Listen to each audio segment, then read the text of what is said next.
Hi everyone. तो चलिए start करते हैं।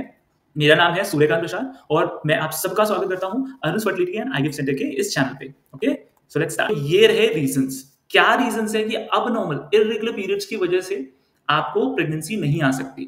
ठीक है, तो पहली बात है प्रेगनेंसी। फ्रेंड्स, जब आप प्रेग्नेंट होते हैं तो आपकी आप प्रेग्नेंट ही तब होते हैं जब आपके पीरियड्स बंद हो जाते हैं। ठीक है, नेचुरली। दूसरी बात है हार्मोनल बर्थ कंट्रोल। जब हम कई बार क्या करते हैं ना कि पीरियड्स ना आए, ठीक है, बर्थ अभी नहीं चाहिए, बेबी अभी नहीं चाहिए, तो हम हार्मोनल पैच लगाते हैं। कई बार पढ़ाई करने वाले स्टूडेंट्स भी होते हैं जो हार्मोनल पैचेस लगा देते हैं ताकि पीरियड्स ना आए, एग्जाम के टाइम पे पीरियड्स ना आए, या कोई एथलीट्स हैं एक खेल रहे हैं तो उनको एक ही अभी मेरा एक अच्छा इवेंट आने वाला है, इस इवेंट में मुझे पीरियड्स नहीं चाहिए, तो ये वो हार्मोनल पैचेस लगा लेते हैं। ठीक है, ये बर्थ कंट्रोल पैचेस है लेकिन उसका अलग यूजेस भी है, तो वो लगा लेते हैं ताकि उनको पीरियड्स ना आए, तो इससे भी इरेगुलर पीरियड्स हो जाते हैं, पीरियड्स इरेगुलर हो जाते हैं। फिर है ब्रेस्ट फीडिंग। अगर अभी अभी आप प्रेग्नेंट हुई हैं, डिलीवरी हुआ है, बच्चे को दूध पिला रहे हैं, तो उस टाइम पे भी पीरियड्स इरेगुलर हो सकते हैं। नेक्स्ट पॉइंट है पेरीमेनोपॉज। पेरीमेनोपॉज मतलब कि मेनोपॉज आने से पहले के लक्षण। इसमें क्या होता है, मेनोपॉज मान लीजिए आपको 45 के बाद आ रहा है। कभी कभी ऐसा होता है कि जो सिग्नल्स हैं वो 30s की एज में भी आ जाते हैं, अर्ली 30s में आ जाते हैं, लेट 30s में आ जाते हैं, वो टाइम नहीं होता। तो उस टाइम पे जब ये सिग्नल्स आते हैं, सिग्नल्स हम देखेंगे एग्जैक्टली क्या है थोड़ी देर में, तो उस टाइम पे भी जो मेनोपॉज आने से पहले का जो सिग्नल्स है वो भी इरेगुलर पीरियड्स कर देता है। स्ट्रेस, फ्रेंड्स, ये तो आप कंट्रोल कर सकते हो। पढ़ाई करने का स्ट्रेस, ज्यादा देर काम करने का स्ट्रेस, बहुत ज्यादा किसी चीज को लेके हम दुखी है, उसको कंटिन्यूसली सोच रहे हैं, नींद नहीं आ रही है, इन सब की वजह से ये जो पीरियड्स हैं वो इरेगुलर हो जाता है। तो ये स्ट्रेस बहुत बड़ा एक फैक्टर होता है, लेकिन इसको आप कंट्रोल कर सकते हो। जो जो रेड में है वो आप कंट्रोल कर सकते हो, ब्लैक वाले तो आप एटलीस्ट थोड़ा बहुत कंट्रोल नहीं कर सकते। लेकिन स्ट्रेस, ये बीइंग ओवरवेट एंड अंडरवेट, ये तो आप कंट्रोल कर सकते हो। आप फूड, अगर आप अंडरवेट हैं, थोड़ा ज्यादा खाना खाइए, है ना, नॉर्मल खाना खाइए लेकिन थोड़ा सा ज्यादा कीजिए ताकि आपका वेट बढ़े, इससे पीरियड्स नॉर्मल हो जाते हैं, अदरवाइज इरेगुलर रहते हैं। ओवरवेट है तो भी पीरियड्स इरेगुलर हो जाएंगे।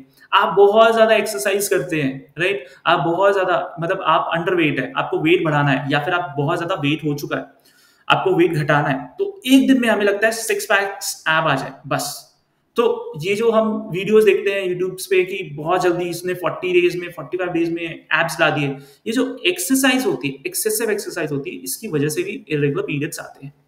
ओके, एक और पॉइंट आता है पॉलिसिस्टिक ओवेरियन सिंड्रोम।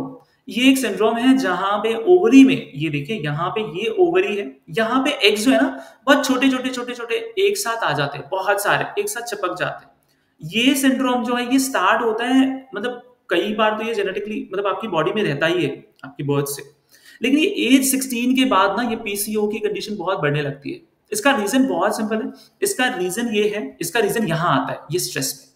क्या होता है कि जब आप मान लीजिए कॉलेज जाने वाली लड़की है, अभी आपने 10th के एग्जाम खत्म किए हैं या 12th के एग्जाम्स खत्म किए हैं, अभी आपको मेडिकल या इंजीनियरिंग में चाहिए एडमिशन, तो आप दिन रात मेहनत करके बहुत ज्यादा पढ़ाई करते हो। या फिर अभी अभी आपने लेट्स से आप 20s में हैं और अभी अभी नई नई जॉब ली है, तो आपने पहले तो घर का खाना मिल रहा था, अब सडनली हॉस्टल का खाना या होटल का खाना खाने लग जाते हो, खुद से खाना बनाने लग जाते हो या छोड़ देते हो खाना बनाना, बाहर की चीजें खाते हो, तो जंक फूड वगैरह खाने लगते हो। आपकी हैबिट चेंज होती है, आपकी स्लीपिंग हैबिट चेंज हो जाती है, आपकी ईटिंग हैबिट चेंज हो जाती है, आपकी एक्सरसाइज हैबिट चेंज हो जाती है, जिसकी वजह से आपकी जो पीसीओ कंडीशन है ये वर्स्ट होती जाती है। इसके ऊपर मैं कोशिश करूंगा एक स्पेशल सेशन लाऊं, ताकि, क्योंकि ये बहुत ही कॉमन चीज है, इसके ऊपर मैं एक अलग वीडियो लाऊंगा जहां पे मैं और डिटेल में बताऊंगा। तो अभी कंटिन्यू करते हैं ये वीडियो। तो ये भी एक रीजन है जिसकी वजह से इरेगुलर पीरियड्स आते हैं। Next is thyroid. थायराइड ज्यादा हो जाए या कम हो जाए तो भी पीरियड्स इरेगुलर हो जाते हैं। Next is fibroid. ये हम कई लोगों को ना प्रॉब्लम क्या होती है पता है, ये एक नॉन कैंसरस ग्रोथ है जो यूट्रस में हो जाता है। यहाँ पे ना बहुत सारे छोटे छोटे ना छोटे छोटे सेल्स आ जाते हैं, ऐसे जैसे मोल्स होते हैं बॉडी में वैसे ही आ जाते हैं। अब उसमें क्या होता है, हैवी ब्लीडिंग होती है और लंबे टाइम तक ब्लीडिंग होती रहती है। ठीक है, तो हम क्या करते हैं, डॉक्टर्स के पास नहीं जाते, हम सोचते हैं नहीं ठीक हो जाएगा, नहीं ये नहीं होगा।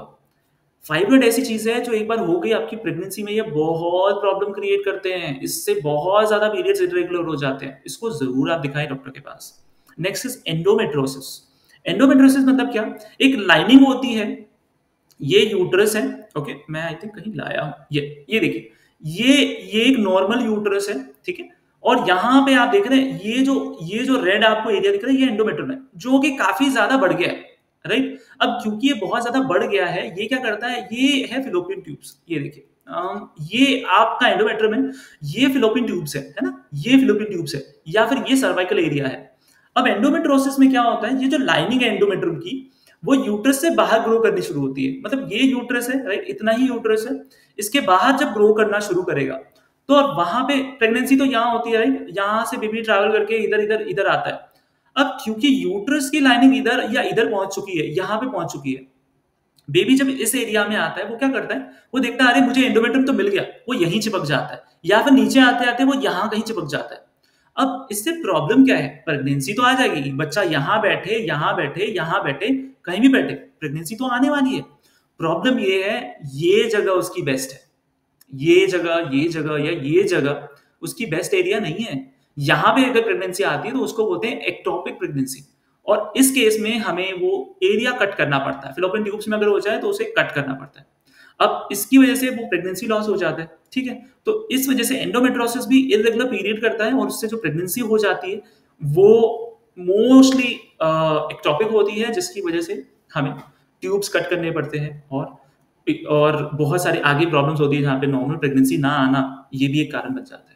नेक्स्ट हम देखते हैं, की पॉइंट है कैंसर। कैंसर की वजह से भी पीरियड्स इरेगुलर हो जाते हैं, सर्वाइकल यूट्राइन कैंसर। और एक आता है प्राइमरी ओवेरियन इनसफिशिएंसी।